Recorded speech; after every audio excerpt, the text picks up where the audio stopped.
Welcome to Never Rewrite. I'm Isaac Askew. And I'm Jeffrey Sherman.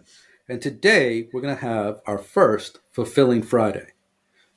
So one of our not regular, but occasional features is Fuck Up Friday, where we talk about interesting failures that we've had over the years, both to normalize failure and show, even people as awesome as us fail. And what has happened is we have run out of good failure stories. Not that I don't fuck up all the time. Yeah, I succeed. We just keep winning. Just so much winning. No, I mean, I screw up all the time, but most of the time it doesn't result in a good, interesting story. Yeah, it needs to be something dramatic. Like one of them was the whole FBI raid. It's kind of hard to top that with I pushed a bad thing I had to revert yesterday. That's not as exciting. Yeah, I pushed something where I inverted an if statement with two ands, and then I made it an or, but I only negated one side. You can't make that 30 minutes long. No, I can't. Even we can't make that 30. Nope. So instead, we're going to start telling stories about software projects that we found especially fulfilling and why they were so fulfilling, to kind of give perspective on, I guess, just the alternative aspects of software development. And so this story comes about 10 years ago. I worked for a company called Guaranteed Rate, and they were the 8th largest mortgage broker in the country. And a mortgage broker, those are the people that you get a home loan from. So you buy a house, they get a loan. And Guaranteed Rate was a bit of an odd duck in their business model because the founder didn't believe, not that he didn't believe it, he was very concerned about the percentage of refis. So people typically get a loan for two reasons. One, you're buying a house, or two, interest rates have gone down or something else happens and you can refinance the house. You take an existing loan, you convert it into a new loan. And what happens, there's a boom and bust cycle where when times are good or when interest rates are dropping, it's very easy to convince people to refinance their house because it's a good, it's a very positive thing for them. And then what happens is if you're doing a lot of business in refinances, when interest rates level off, refinancing stops and you go out of business. Okay. And so Guaranteed Rate was very, very strong and very highly biased towards building relationships with realtors and being a very strong advocate for the buyer, and focusing mainly on purchase. So where a typical firm might be 50-50 in a regular environment, purchase and refi, and a firm that's going to go out of business when that bust hit would be like 2/3 refi, 1/3 purchase. Guaranteed Rate was like 80% purchase and 20% refi. Because that's how the CEO felt, and Guaranteed Rate had absolutely no trouble with any of the recessions. No, not no trouble, but they've survived just fine. Like they had absolutely no trouble surviving. They did layoffs because the market contracted, but they didn't, they weren't at risk of going out of business because people are always going to move and they're always going to buy houses. Right. And because of this, not because of this, so I was involved in the call it the loan CRM system. So I was managing the system that had access to all the historic loans that we ever did. And what I realized was, hey, we should be doing these refis. I could take the data that we have. So it's like, oh, we gave this person a loan a year ago, 2 years ago. If everything has stayed the same because they've been paying down the loan and, based on what current interest rates are, could we refinance this person? Okay. And remember, for a refinance to go through, it has to be good for the customer. Right? So the main reason you would do a refinance would be to save money. So if interest rates have dropped 50 basis points, 0.5%. Sorry, a basis point is 0.01%. if they've gone down a basis point, 50 basis points, you can generally refinance a mortgage, and the savings, it will save the customer money within 6 months. That's good to know, considering I just bought a home at a very high interest rate. Yeah, as soon as interest rates go down, you should refinance. Will do. And tell me more. I'll tell you more offline. But if your broker, if whoever sold you the mortgage is smart, they will come out. They will reach out to you. Because, just a side note on the mortgage broker business, a mortgage broker borrows money from a bank, sells you a loan, and then sells your loan to a different bank or a different investor. They don't typically hold on to it. And so there's no value to them to hold on to your loan at a higher interest rate and hope that you don't refinance. So refinancing someone, for them, it's a win-win-win. It's good for the customer, the borrower. It's good for the borrower. It's good for the broker because they get paid. And it's not so good for whoever bought the first mortgage, because now that mortgage gets paid off and stops producing money. Right. But you should expect that whoever bought that mortgage priced that into the value of the mortgage. So you're saying, like, if the person who gave me this mortgage currently at this rate, they've already assumed that by the time I want to refinance it, they'll have made enough money to make it worth their while off me. I'll use basic numbers. So let's say you borrowed $100,000. The broker borrowed $100,000 from a bank and gave you a mortgage, right? So they gave you the mortgage. They gave the $100,000 to whomever you bought the house from. You signed a piece of paper. They took this piece of paper that says Isaac is going to pay $1,000 a month for the next 30 years. Again, I'm just using round numbers. These are not even close to correct. $1,000 a month for the next 30 years. And they will hold this piece of paper for 2 or 3 months to make sure that you are paying. And then they will sell that piece of paper to somebody else. And that person will collect your $1,000 a month until the loan is paid off. Right. And that person has a model that says, what are the odds that Isaac is going to pay off early or default or pay to the end? And so that person who bought the piece, the final buyer of that piece of paper probably paid, say, $115,000. He's assuming, the final buyer is assuming that you're going to make more than, say, 20 payments before you refinance. Got it. Okay. But they're not assuming that you're going to pay them, if you took it to the end, that would be like 360 payments. So it'd be $360,000. Right. So the difference between the $100,000 and the $360,000 is, the risk and the odds that you're going to pay off early. Got it. There's a whole lot of complicated math. Sure.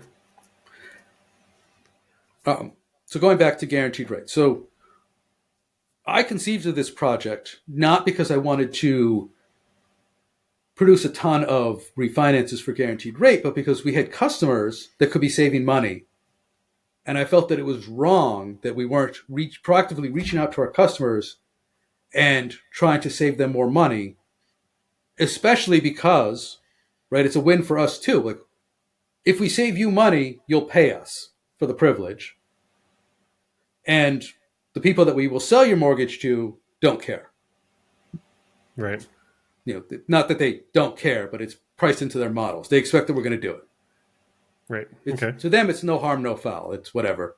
We thought you were going to do it anyway. And so we wrote some software where, hey, assuming everything that you said on your mortgage application, when we gave you this mortgage, these things were true. You had, this job, you were earning this much money, and you had these bank accounts, and you had this much debt, and blah, blah, blah, blah, blah. And now time has passed, so you've paid down some amount of your loan. And you can now the rules have changed. And if we were to give you a refinance, if we were to reach out for a refinance, would that save you money?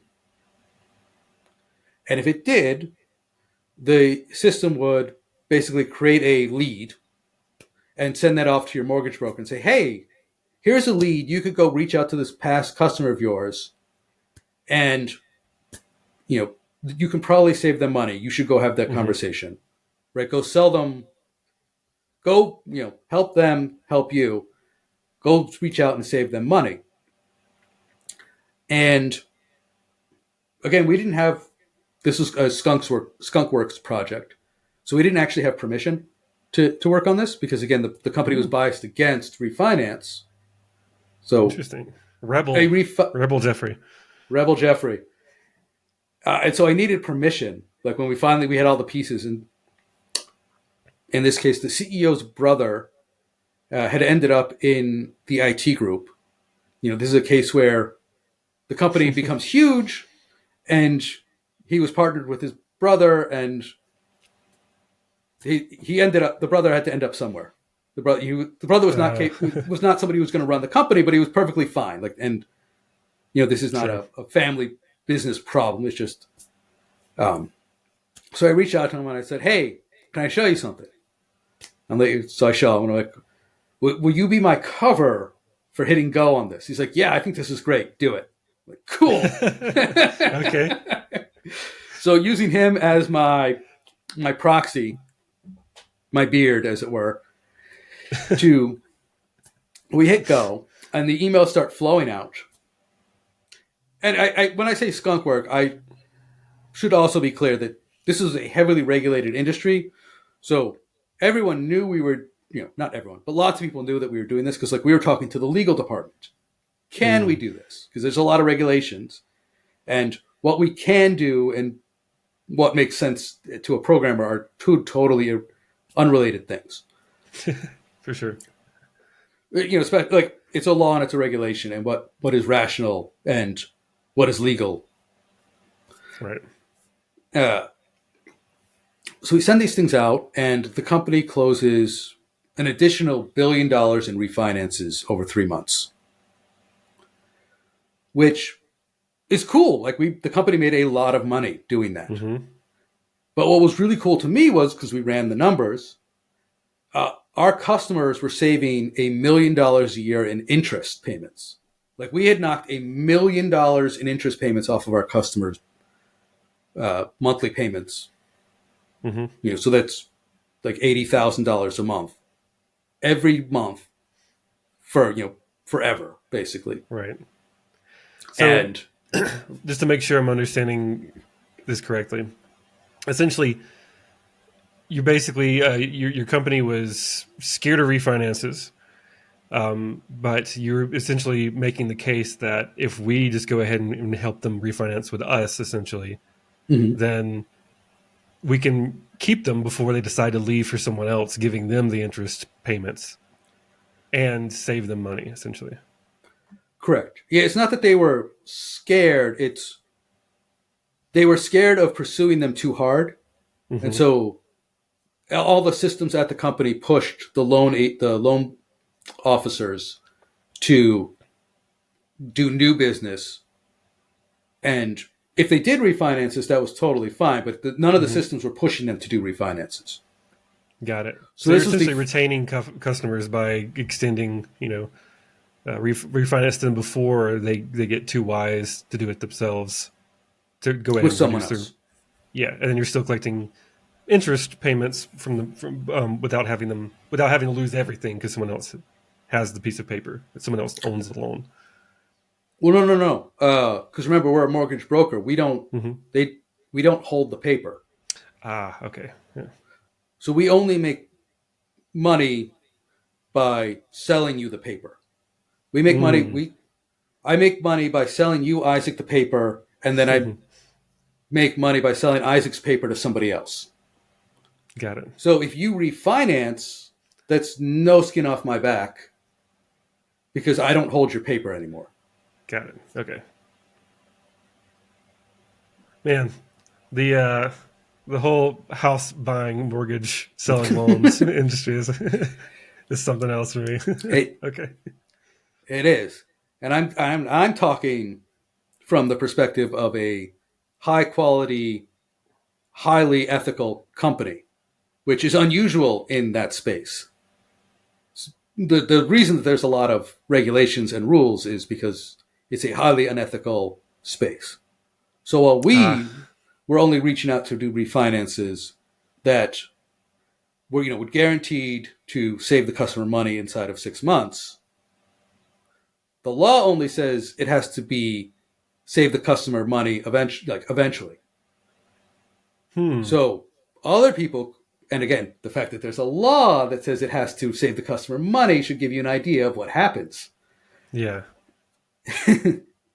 We see that with student loans now. Yeah. Predatory loans that can never... Right. Home buying is full of predatory people. And but again, Guaranteed Rate is not a predatory company. Highly ethical and upstanding. Yeah. You got to say that for the... Oh, well, it's true. And they should get credit for it. I know, I'm just messing with you. I love my previous company, and everything they did was legal and great. Signed, Jeffrey. I would say that everything that they did was legal. And I enjoyed the time, most of the time that I worked there. Awesome. Well, that is really interesting. I like the aspect of you found a way to help somebody. I guess it's almost like it's still a greedy way of helping somebody. You're still financially wanting to make money off of someone's help, essentially. But there's an interesting intersection there of how can I make things better for you while still profiting for myself? And that's kind of the sweet spot, I suppose. Well, yes and no, because in this case, I conceived of the project. I convinced a few other developers to help me, and we didn't get anything from that. Not you, the company. I mean, well, but yeah. So to me, that I found this to be a very, very fulfilling project because one, it was a very interesting, technically hard problem because you've got all these numbers, you've got to go through the system and then parse down the loans and then recalculate. It was a tricky thing, and then there was the political aspect of, hey, I wasn't supposed to really be working on this, but I did it anyway. And now I want to basically get these leads to the loan officers. And once you put the lead in front of the loan officer, I can count on them to fairly well, they're salespeople. Yeah. If I give a good lead to a salesperson and they don't close it, then they just weren't a good salesperson, and there's nothing I can do about that. And that, literally, I think we produced $10 billion worth of leads, and they closed $1 billion. And considering that these were, these weren't warm leads, we ran the system. I remember I got feedback from one person. They replied to one of the lead things, and they're like, "This person's dead. They're not going to refinance." It's yeah, they've got a good interest rate. They're good. Yeah. They're not refinancing. Right? Yeah. That person's not going to refinance. Anyway, so it was a very fulfilling project. I personally gained nothing out of it other than satisfaction. I mean, I did get a lot of influence within the company for doing that. Yeah, but I was hoping for I did some not accolades. get any money. I got accolades, but I did not get any money. And that was fine because nobody promised me any money for it. But I did it because I thought about what could we do to help our customers.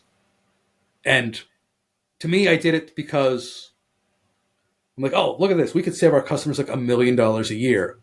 That's awesome. Yeah. And by doing so, we can also make a ton of money. Even better. Yeah. I really like stories like that. Like I was saying, there's still there's still that weird intersection that I think is kind of fascinating, where you're incentivized by greed to help. The company, when they hear these ideas, and I'm wondering, I know it's kind of if it feels kind of immoral that you're that's your reason for helping, but also it's just kind of the way the world works, especially just capitalistic countries. So I'm just I'm kind of curious to hear what other kind of things out there you can look at and see what's a way I can help you and still make money from this, because that's kind of Silicon Valley, Yeah. trying to find Well, I different hate to ways say, to, yeah. Go ahead. yeah. Well, I hate to say like win-win and help me help you. Yeah. But when it does happen and you can see it, it's hugely valuable. It's Right. a good way to think about the world. $1 billion valuable and $1 million per year for them Mm-hmm. valuable. So yeah, that's a really cool story. I like that one. Thank you. Thanks for sharing. All right. I'm Jeffrey Sherman. And I'm Isaac Askew, and this is Never Rewrite.